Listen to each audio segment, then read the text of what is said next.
Well, good afternoon, everyone. How is everyone doing? All right. This is a very full auditorium here, but we are very pleased that you have come to join us for this fast pitch competition. Now, we know running this fast pitch competition that we have a really large responsibility, and that is the fact that we are the last session before your evening begins. So we hope that today's session will be both informative to you as well as action-packed. So when you think about what you're going to see from us this afternoon, think about it as a merger of two TV shows. It will be where the popular and entrepreneurial-focused Shark Tank meets American Idol.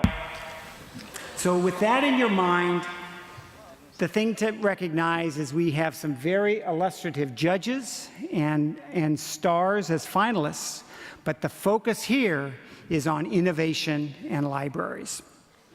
As I mentioned, we have three judges who are just as experienced as any Mr. Wonderful or Mark Cuban or Lori Grenier from Shark Tank or even Simon Cowell or Jennifer Lopez from American Idol. But at least when it comes to knowing something about innovation and libraries, our judges have the advantage. We also have you, the audience, who will be asked at the end of this session to register your vote for who you think is most deserving. My name is Steve Goodall, and I will be the moderator of this afternoon's competition. I am the retired president and CEO of a company called J.D. Power & Associates, the customer satisfaction rating company that serves the automotive industry and many other industries. Recently, I have been focused on new applications and innovations in the area of research, content, and publishing.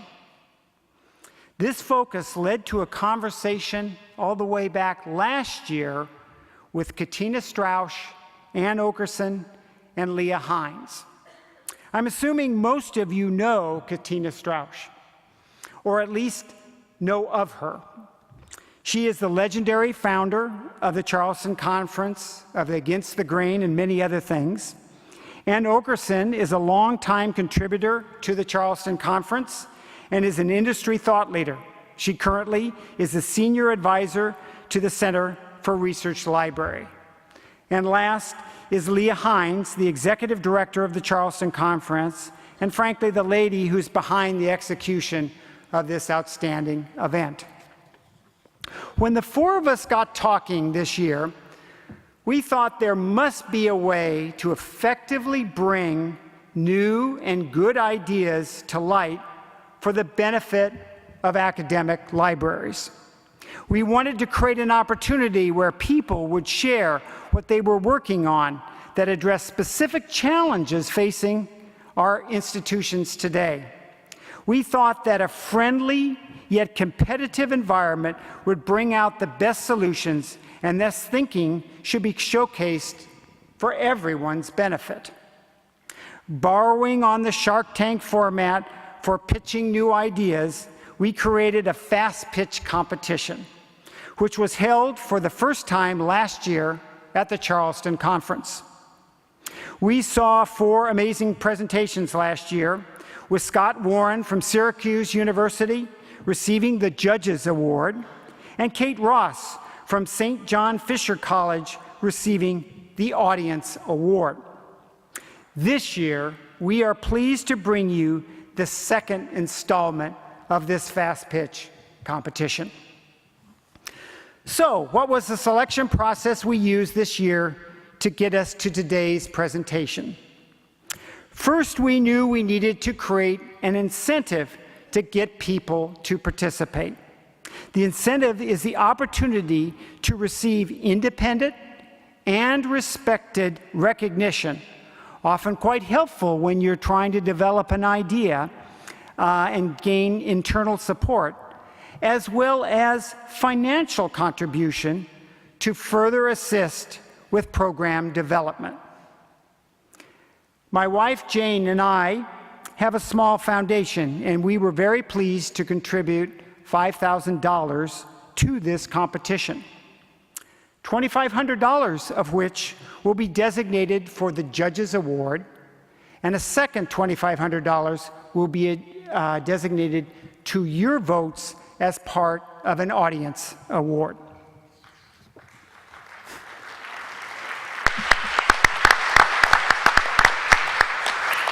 The second thing we did as part of this selection process is we created a detailed online application that required applicants to describe their idea and to register their interest in participating.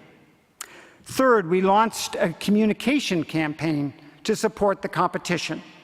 The Charleston Conference posted a description of the Fast Pitch competition on their website, and it sent several email messages inviting people to submit their ideas.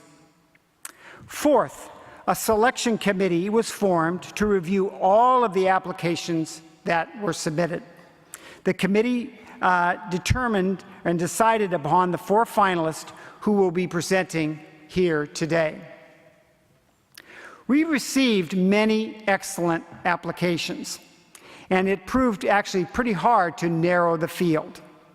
There were 4 applications that were not selected to be finalists, but the committee feels it's important that these 5 institutions be recognized with a distinguished honorable mention designation. Finally, a panel of experts was recruited to both judge the presentations and ask questions of the finalists to provide everyone with a better understanding of each idea. Our panel of experts consists of James J. O'Donnell. Jim is a classic scholar and university librarian at Arizona State University.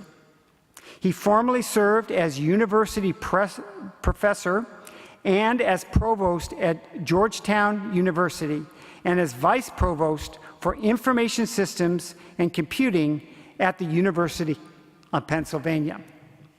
Jim is widely published on Mediterranean history and on issues facing libraries today and in the future. Jim is a recognized innovator in the application of networked information technology in higher education, and having created one of the first online scholarly journals, as well as one of the first MOOCs.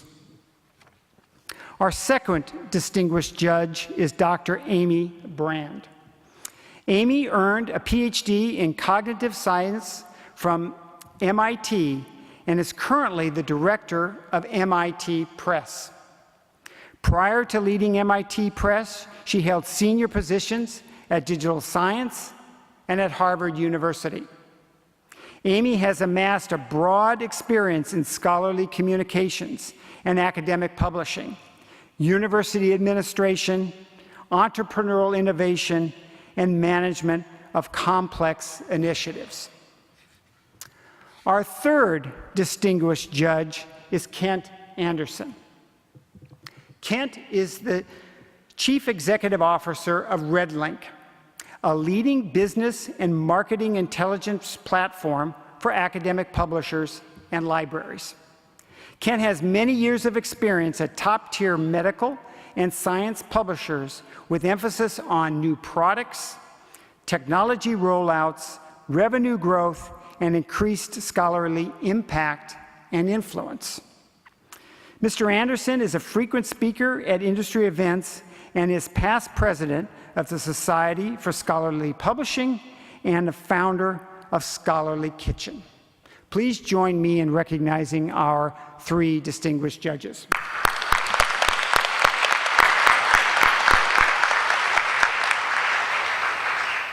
So, how will this afternoon's competition work? Each of our finalists will be given no more than 4 minutes to make their presentations to you. The order of the presentations was drawn randomly earlier today. At the conclusion of each presentation, we'll allow our panel of experts a few minutes to ask each presenter a few questions. Once we have heard from all 4 presenters, our judges will convene off stage and make their collective decision. But that's not an opportunity for a coffee break for you, because as they are convening and making their decision, it is your turn to vote on the project you feel is most deserving of an award.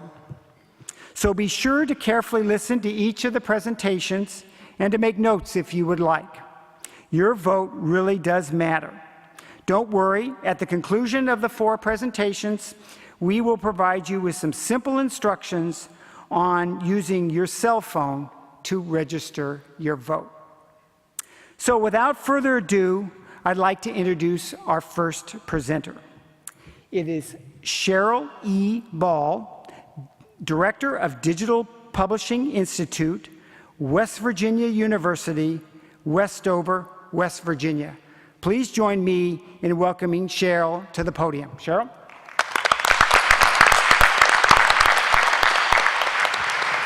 Thank you. So, this is the Vega Academic Publishing Platform. Okay, not actually. What this is a picture of the Vega archipelago off the western coast of Norway. When we were looking for a name for this publishing platform, the Norwegian developers that we were working with recommended Vega. And being of a certain age, I immediately thought of Suzanne Vega, and I'm like, that won't do.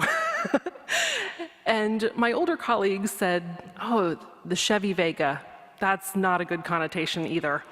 And younger colleagues, even further still, said Joe Vega from the first-person shooter game. And I'm like, no, this is not going to work. Like, none of these names signify the decades of experience that we have in producing and editing scholarly multimedia publishing.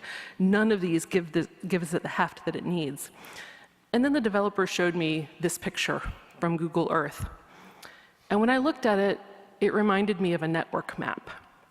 With each island in the archipelago, and the hundreds of islands rising above the tide when it ebbed, and when it flowed again, covering them over and lessening the number of islands. And for me, this worked as a metaphor for digital publishing and how I wanted it to work, to be sustainable and preservable for the long term, regardless of whether things were visible and active now or needed to be sunset, but still preservable for the scholarly record. So, Vega is actually an open source academic publishing platform. It incorporates collaborative digital authoring and editing platforms and a fully customizable front end for a branded reader experience. It's built on a new open source institutional repository, and it includes strong yet modular editorial workflows that train editors in digital publishing practices as they are using the system. And it specializes in working with scholarly multimedia, but can also publish print-like items and data sets and other kinds of objects. One of the ways that the system is modular is, for instance, when you're looking at the editorial dashboard here, there's different peer review options that you can attach to the different tracks or sections that run down the left-hand side. For instance, if you wanted to have a double anonymous peer review process for your original articles, you can do that. If you wanted to have a collaborative peer review process for your book reviews, you could do that. If you wanted to have a completely crowdsourced peer review option for your editorial letters or another kind of object that you were publishing, you can also do that. And this developmental screenshot here also provides a visual navigation aid for finding your publishing to-dos at a glance. With the Fast Pitch Award, we're hoping to create some high-end marketing videos for our 4 primary audiences for now. The first is authors who want to do digital media-rich publishing, but maybe don't have the technical skills to do it. Another audience is the scholarly communication audience and the technologists who work in libraries and do service publishing and work with institutional repositories. A third audience would be independent and small organization publishers who need help and don't need a giant commercial solution a lot of times. And then finally, we definitely want to be working with university presses to help them move into the digital media and digital humanities publishing future. Our goal is to have these videos produced by the second quarter of 2018 alongside the release of the code and the software services. Thank you. Forgot about questions. Okay, now we will turn it over to our judges.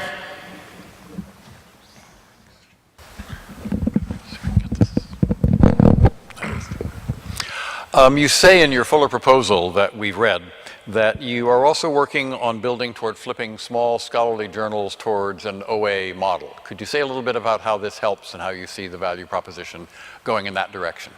Sure. We're actually, we have a planning grant right now that Mellon Foundation has supported to work to find out whether small scholarly societies are interested in forming consortia so that we can help them with the administrative and technical layers that they otherwise don't have time to deal with.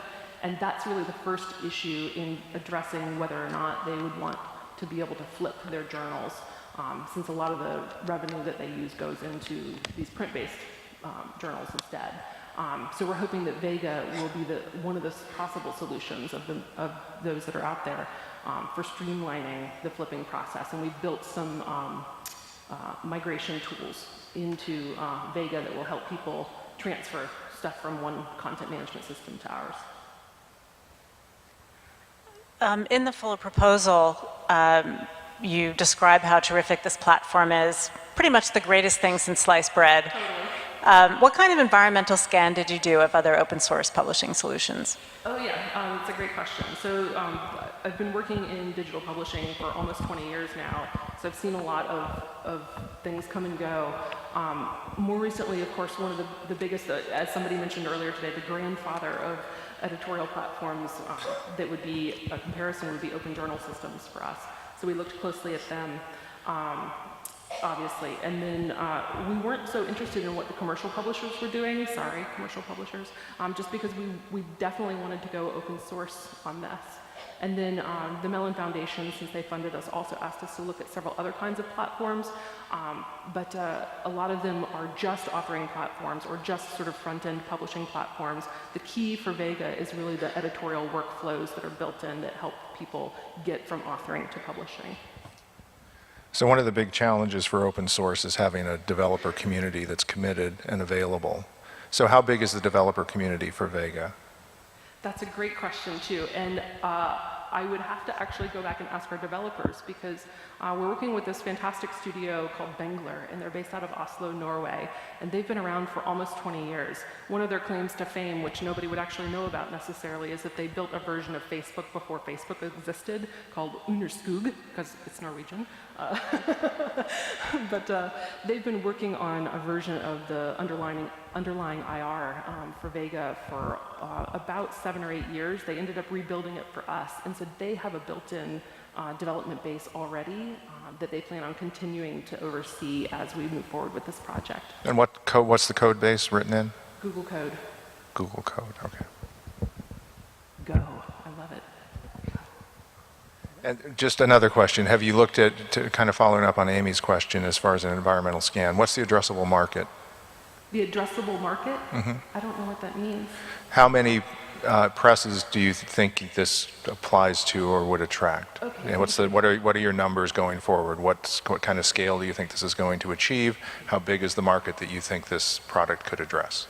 We're imagining several hundred adopted over the next approximately 5 years.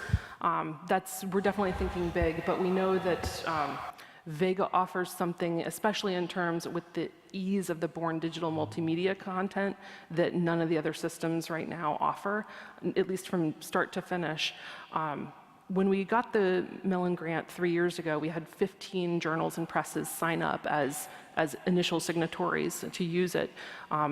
Based on conversations with people over the last year and a half, that number has quadrupled.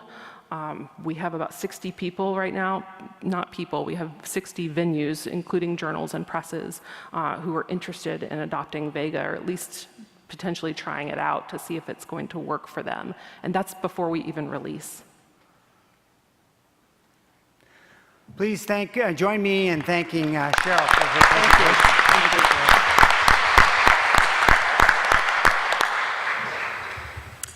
Okay, now we have two presenters representing the same institution. Catherine Hall Baldwin, Access and Outreach Librarian, and Megan Burke, Metadata Electronic Resource Librarian from Marymount University, Arlington, Virginia. Catherine and Megan.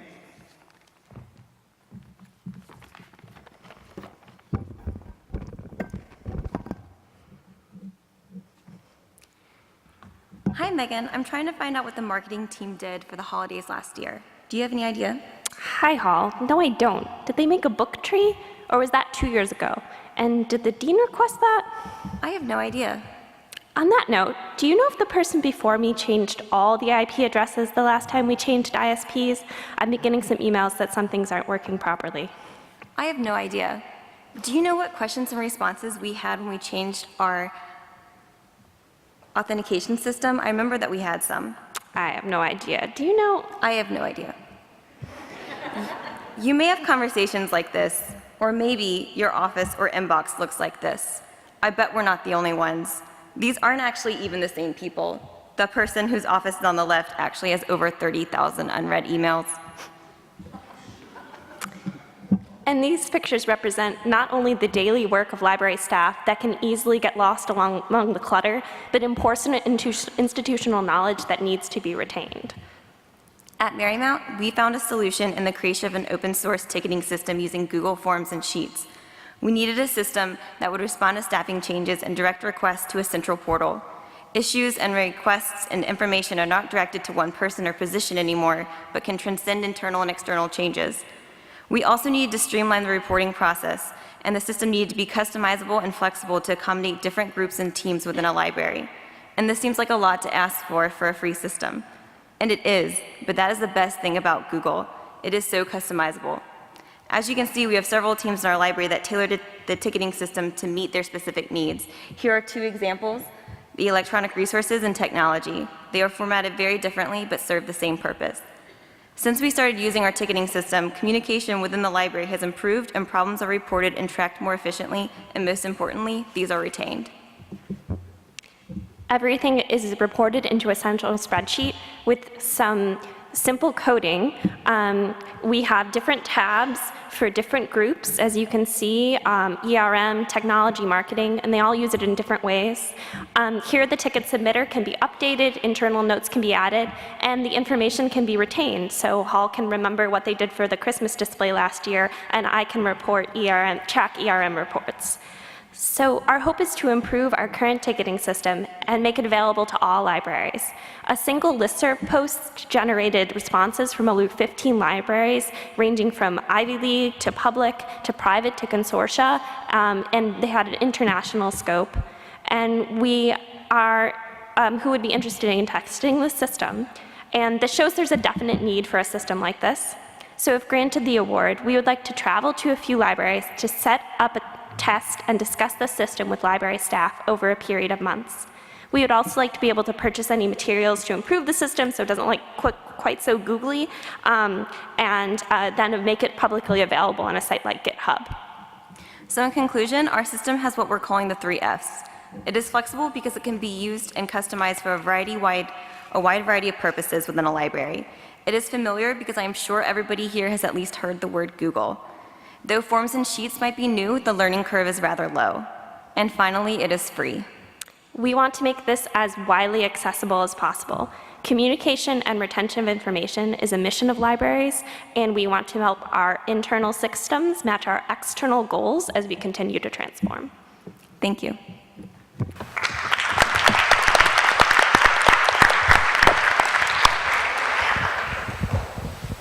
Hi. You mentioned in your overview that you've collected good statistics on its utility. Can you step me through some of those?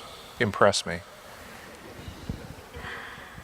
So on the ERM side, when I first started at Marymount about a year ago, every time there was a problem with electronic resources, I would get an email or a phone call from someone, and looking at the response times from the emails that I would get to when I would contact the vendor to when I finally followed up with the person, that response time was generally about 2 days.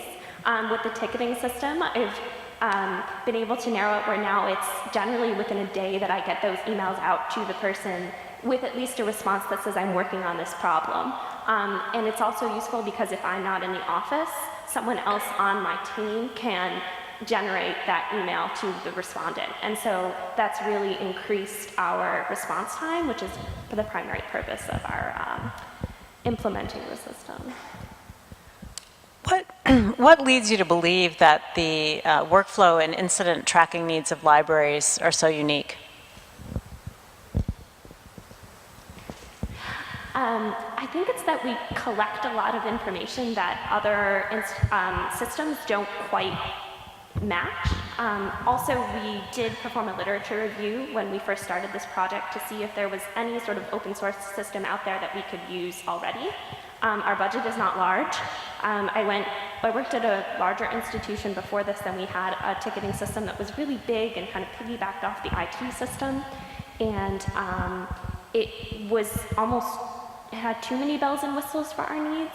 And this one actually is kind of scaled to what we need, but can also be scaled larger to collect information for different purposes. And so we have a lot of different teams that collect information in different ways. And I think that this actually has applications outside of libraries, but primarily our familiarity is with library needs. So, it might be, it would be open source, so it might be used by other institutions as well. So as I understand it, this is meant to be a system where various staff can see the same system at the same time and collect information. So as you imagine this rolling forward to success, how many people in the library would be credentialed to the system and using the system? Everybody, just professionals, frontline staff? How do you think about that being a success? So I can actually answer this one because I lead our marketing team, and not only is that just me as a librarian as well as my staff, but we even have students as well. And so they all use this system. And it's, I would say, every single person in our library, maybe it's because we're small or maybe we just wear many hats, but everybody in the library, at least at Marymount, has one kind of feature within our ticketing system, and everybody uses it. And I think another thing to note is everyone can submit a ticket who is a staff member. Eventually, we'd like to open it up so that users of the systems can also submit tickets, but not everyone has access to the spreadsheet, so not everyone can update it. You have to sort of be in a particular group to update the spreadsheet. And you mentioned in your overview that you would use the award to travel to additional libraries and work with people there. How many libraries do you think you would actually get to based on the award amounts at stake? So we've collected feedback from a lot more libraries. I sent out a call on ERIL listserv, which primarily targeted electronic resources librarians, but we had almost 20 responses last time I checked. But I think we'd like to narrow it down to about 3 realistically, and maybe 3 different types of libraries. So.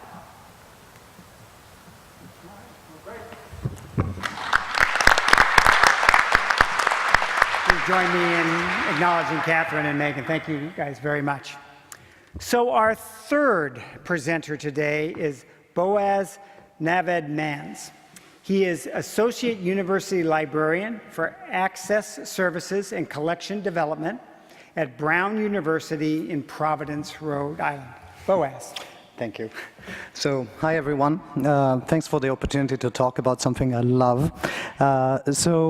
When I was still at Cornell, that was 2011, 2012, we thought how to collaborate across institutions in big scale. So beside doing tech services together, a project that we were busy with for quite a while, we thought that we need to select material across institutions. And in order to do that in a data-driven fashion, we thought that something's missing, because we can rely on different vendors that provide us discovery ways to look at their own content, but we don't have a way to crosswalk between institutions and knowing what it is that the other institution has. So we also thought, well, maybe if we want to do something like that, we should probably make it as efficient as it can be. So we're not going to deal with like papers and orders coming our way. All those workflows that are kind of, we need to deal with them per institution. We thought maybe we can let them go and let our staff deal with other things. It results in a headache. So it works. We actually worked on it. I led this project for around 4 years, started in 2012. We call it POOF, the pre-ordering online form. It's based on, it's a Drupal code now written in Ruby. And basically it's a form that allows selectors across institutions to put in an ISBN or an OCLC number. It queries OCLC, brings in the metadata using the XISBN API. And then selectors choose the book or the ebook or the DVD that they want to order. And they see which other institution has this item already. So all selectors can choose which partners they look at. You don't need to necessarily work between Cornell and Columbia. You can decide that you look at Princeton's holdings or Harvard or whoever. And there is this kind of, red, green, and yellow sign that shows that if an item is held by all institutions, it's red, so maybe you shouldn't order it. If an item is in the yellow, that means that one institution in the network you're looking at has that item, so check it out. And then if it's green, none have the item, so you can go ahead and feel nice about ordering it, and you're probably gonna, serve not only your own institution, but others by doing this. You add your contact information, requester, fund, order, and you hit order. And then the metadata that is driven by this OCLC query results in purchase orders that are created automatically according to certain variables in the library management system. Records are created, etc. So it is quite successful. Columbia and Cornell is using it for almost 6 years now. 37,000 orders were processed already at Cornell, and around 19,000 were processed at Columbia. And what will be nice is to go beyond, what we have right now and offer it to others. So, if you can, support us, and we'll just make it something you can use, and not only in your own network, but also crosswalk across different libraries, whoever you collaborate with. That's it.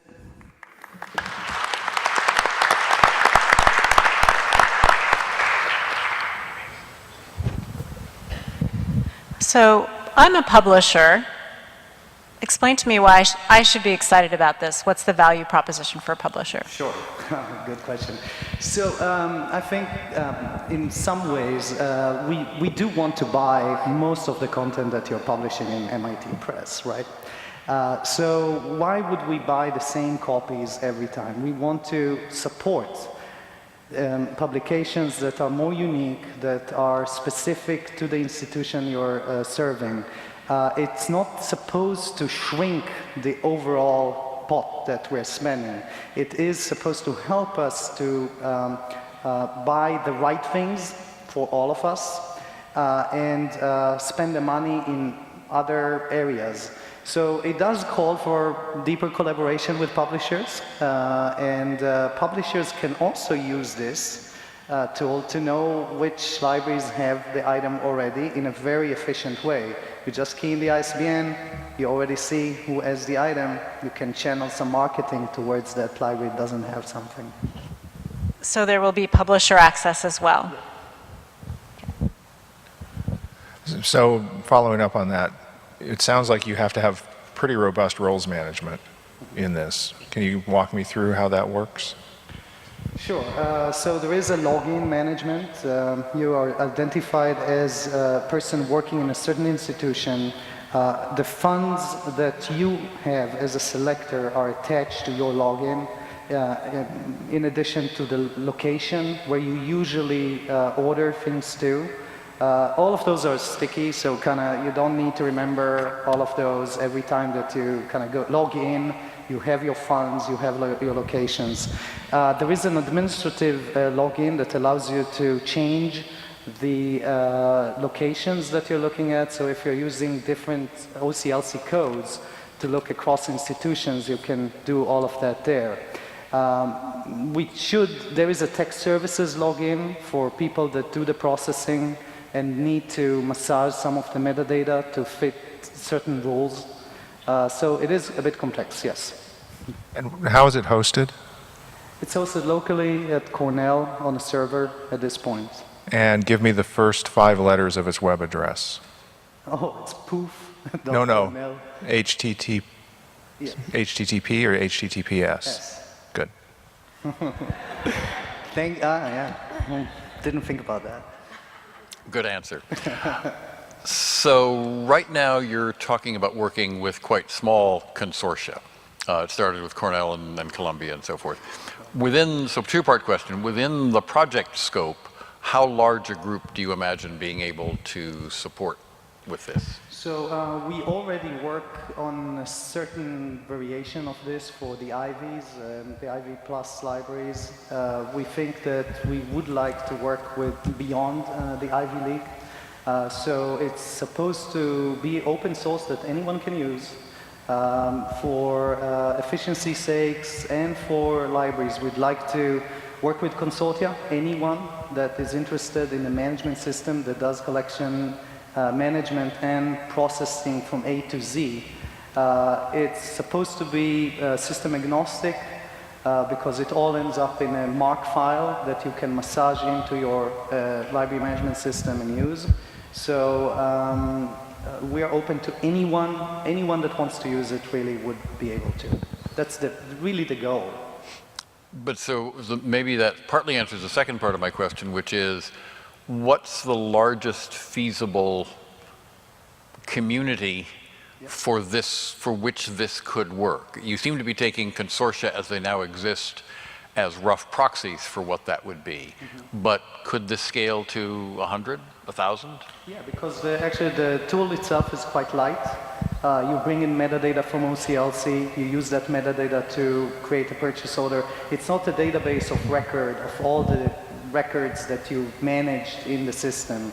There is an inventory, all the orders that you created, but you don't keep, it's not like another OCLC kind of cloud.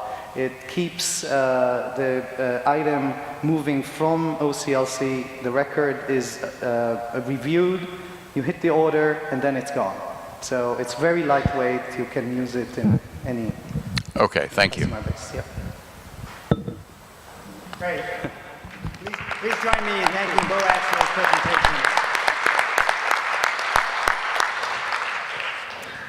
Our fourth presenter this afternoon is Karen Muglia. She is the Collections Assessment Librarian at the University of Southern California in Los Angeles, California. Carolyn. So, Smart Assessment is a partnership with USC Libraries and the Viterbi School of Engineering that answers library-centered questions with a collaborative and transdisciplinary group of 4 people, a computer scientist, 2 engineers, and a single librarian. We're all technologists at heart and find great value in the work that we do together. What we really do on a shoestring budget and a lot of grit is combine homegrown software, inexpensive hardware, and multiple methodologies of experimentation to bring all of the exciting innovation of the Internet of Things into physical library spaces. Smart Assessment has 3 goals. We interrogate legacy problems in libraries, we collaborate outside of our siloed departments, and maybe most importantly, we offer a new model for approaching these types of questions. And that's exactly why I'm here today, to seek funding for another phase of this fruitful partnership. This group has already achieved a proof of concept in a project focused on collection assessment, and it was so successful that we want to tackle even more questions that may have a broader impact. The results were quantifiable. We used object detection software, the kind that powers self-driving cars, to learn about indicators of engagement of non-circulating print materials in our library, which was mostly reference titles. The problem statement was, is it worth the direct and indirect costs to maintain an updated print reference collection? After a year-long project, I used the data for an analysis of these materials. The project provided me, a librarian, consistent, clear, and accurate data where before I had none. This project makes me confident in the next phases to come. The seed money would directly fund our expansion into physical space assessment in 2 USC libraries, which we've already identified. We'll use similar tools and equipment we used in the first phase, but of course our methodology may change. Where once we focused on books, now we're going to focus on the physical space. Our problem statements now are, what can we learn from this space around us and how is it used? Can we make more efficient decisions around student study space? Can someone like me and the collections department learn something different about collections inventory and maintenance? And of course, what are the universal lessons we can learn and share with other libraries? We'll explore these questions, as always, in unique and fun ways. So why should you care? Assessment is becoming the cornerstone of any value case we're posing to stakeholders. It's how we're getting money and we're getting support. Second, Silicon Valley is having all the fun. Libraries are poised to develop innovative, technology-driven, world-changing solutions, but these solutions are not often coming from libraries. They should. Finally, we should continually collaborate with groups outside of libraries in creative and innovative ways. Their ideas are different, their funding sources are different, and the outcomes are different. It makes us stronger, and this project models all 3 of those points. The intended outcome of this project should have brought appeal, could have brought appeal. So venturing into physical space assessment allows us to collaborate with other groups on campus. Administrators will be interested in this project because of its real-time actionable metrics that could be applied to, say, budgets or staffing. Technologists and engineers out there will be interested in this project because it showcases libraries as a playground to test new ideas and new tools. This is a discovery project, a technology endeavor, and a tangible assessment model. Smart assessment is gaining momentum, but of course we need your support in order to learn more about our libraries and edge ahead as competitors in the areas of innovation and experimentation. Thank you.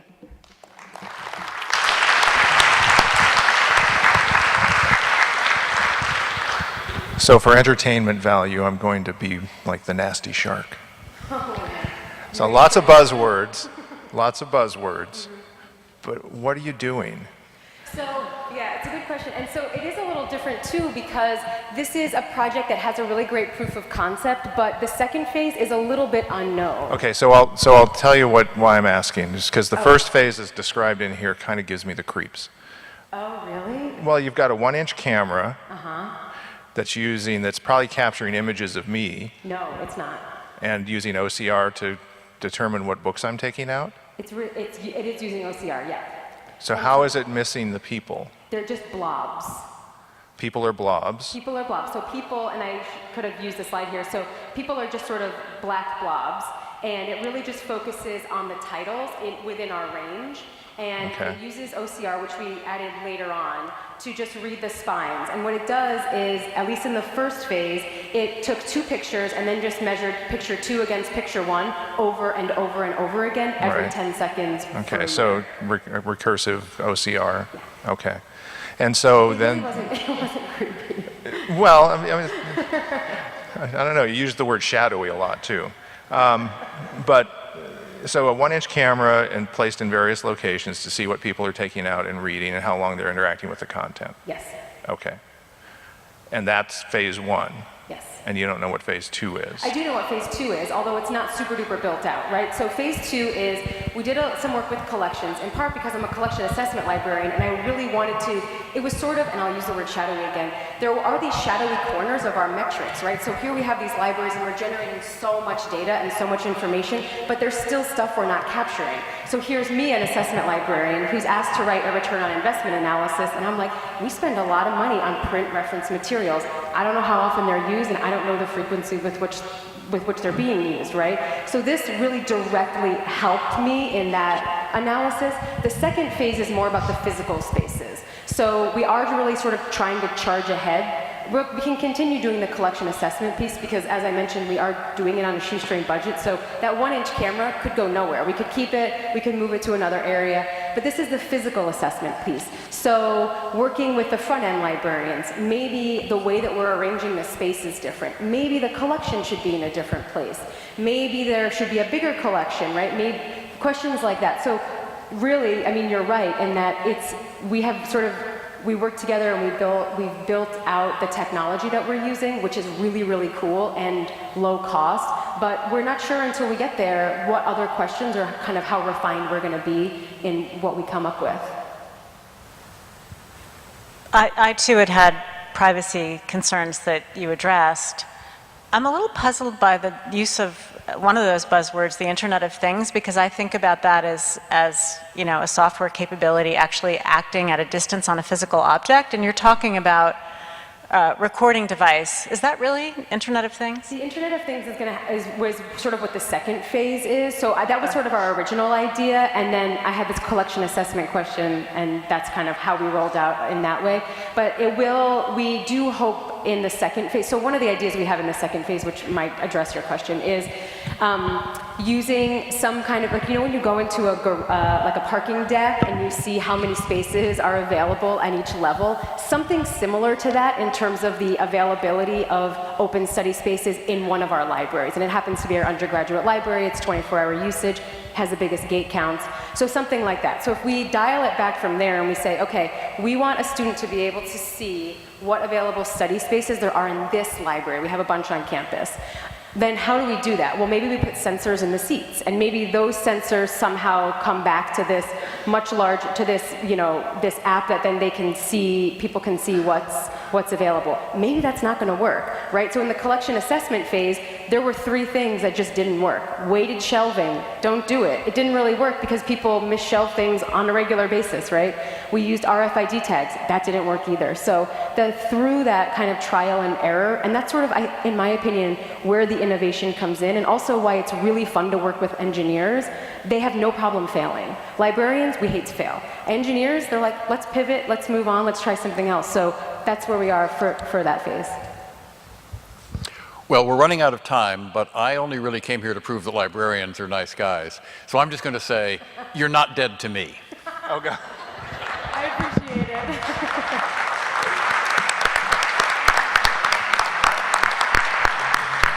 Thank you very much, Carolyn. Well, you saw 4 very interesting and actually pretty diverse presentations.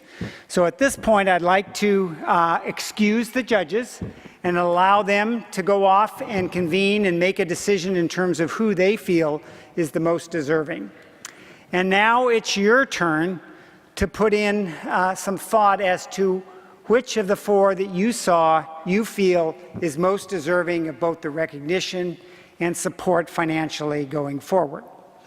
As you'll see on the screen, there's some instructions, and hopefully they're fairly easy for you to follow. So it does require you to have a cell phone. It doesn't have to be a smartphone, but any type of cell phone that you can pull out. And as you'll see at the top of the instructions, in the part where it has the phone number, when you select on text message, type in 22333, and then in the message section for your text message, type in all caps CHSCONF, which stands obviously as shortened for a Charleston Conference. When you do that, that's going to prompt you and take you to a website where you'll be able to record your vote. And so you'll see here, the system only accepts letters, and so we have 4 letters designated for each presenter. Cheryl Ann Ball for West Virginia University is A. B are the 2 ladies from Marymount University. C is Boaz from Brown University. And D is Caroline from USC. So take a few minutes and think through who you feel is most deserving. We ask that you vote only once, and then we will tell you your results. So this process will take us a couple of minutes both to tally your results as well as give us a little time for the judges to convene, and then we will announce the 2 winners.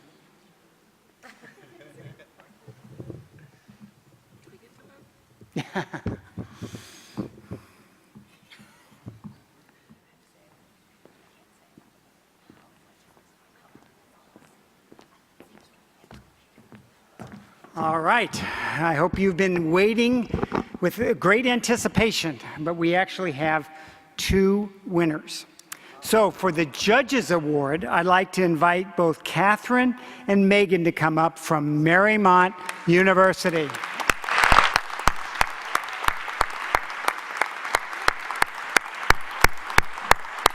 Congratulations, ladies. I'm not sure that check will work at your ATM, but you can give it a try. Yeah, pardon? There we go. Yeah. Wait a minute, the wonders of technology here. All right, we have a second winner based on your evaluations from the audience. I'd like to invite Carolyn Muglia from USC to come up, the winner of the Audience Award.